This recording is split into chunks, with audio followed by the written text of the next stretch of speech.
If you were to pass Theodore Robert Bundy on a college campus in the early 1970s, you'd likely see a tall, well-dressed psychology student. He was charming, articulate, and volunteered for the Republican Party. He looked exactly like the kind of man you'd want your daughter to date. He embedded himself in spaces where people naturally looked for a protector.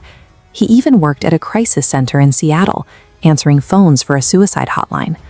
Desperate people called in seeking a reason to live, and it was Ted Bundy's calm, reassuring voice on the other end of the line.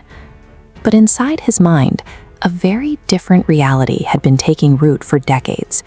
Dating back to his childhood and teenage years, he actively cultivated a private obsession with extreme violence, collecting knives and poring over graphic detective magazines filled with images of dead women.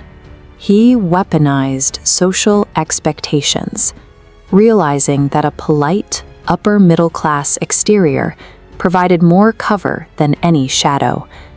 By mirroring the persona of a safe and successful young man, he effectively removed himself from the list of possible suspects. His clean-cut appearance and polite demeanor were highly calculated tools. By presenting himself as an upstanding citizen, he operated freely in a society that relied on a baseline of interpersonal trust.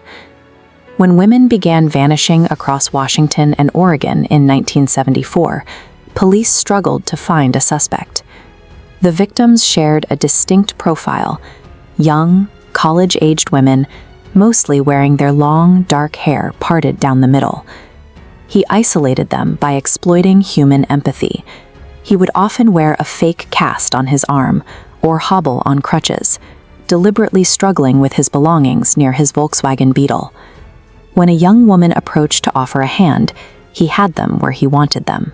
The consistent appearance of these victims mirrored a specific figure from his past, a wealthy woman who had abruptly ended their relationship in college.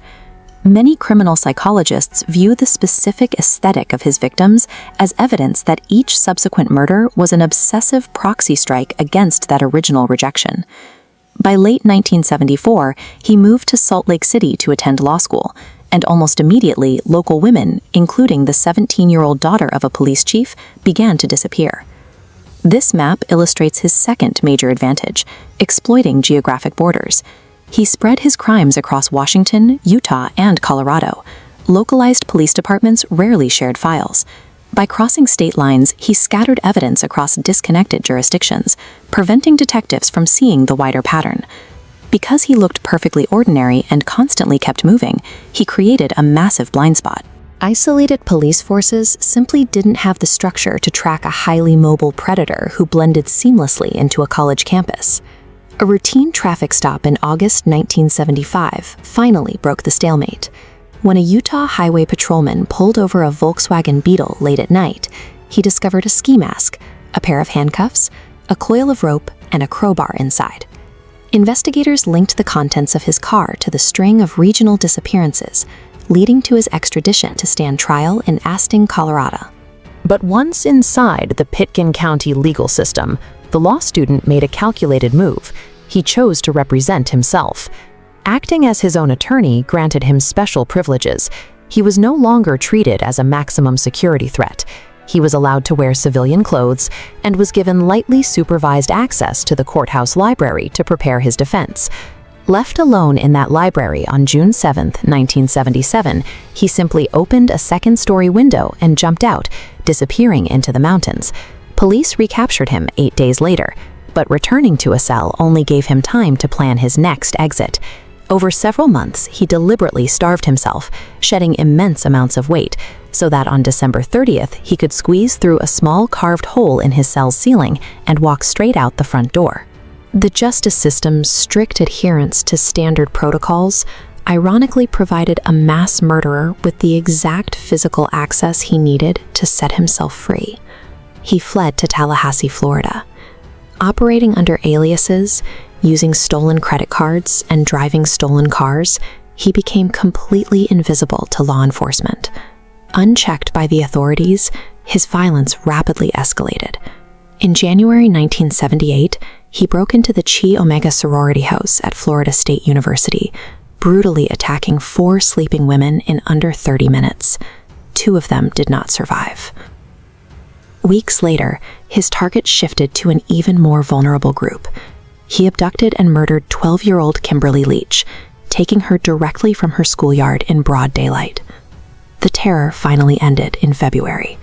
A patrol officer in Pensacola noticed a Volkswagen driving erratically and ran the license plate. It came back stolen. Following a brief scuffle, the driver was permanently taken into custody. Once again, no grand investigation had pierced his facade. A highly organized killer was finally brought down simply because he grew careless with a stolen vehicle. His trial in Florida was broadcast live on national television, and he immediately turned it into a spectacle. Dismissing his defense team again, he questioned witnesses himself, cracked jokes, and openly smirked for the cameras. Disturbingly, his public persona continued to work.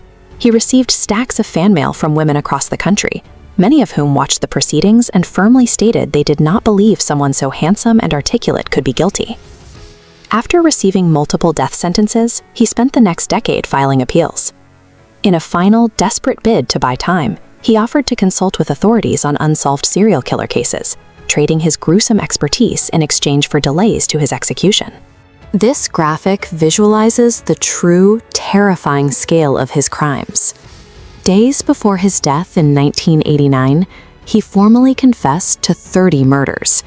But the FBI's behavioral analysts estimate the actual number of victims could be closer to 100.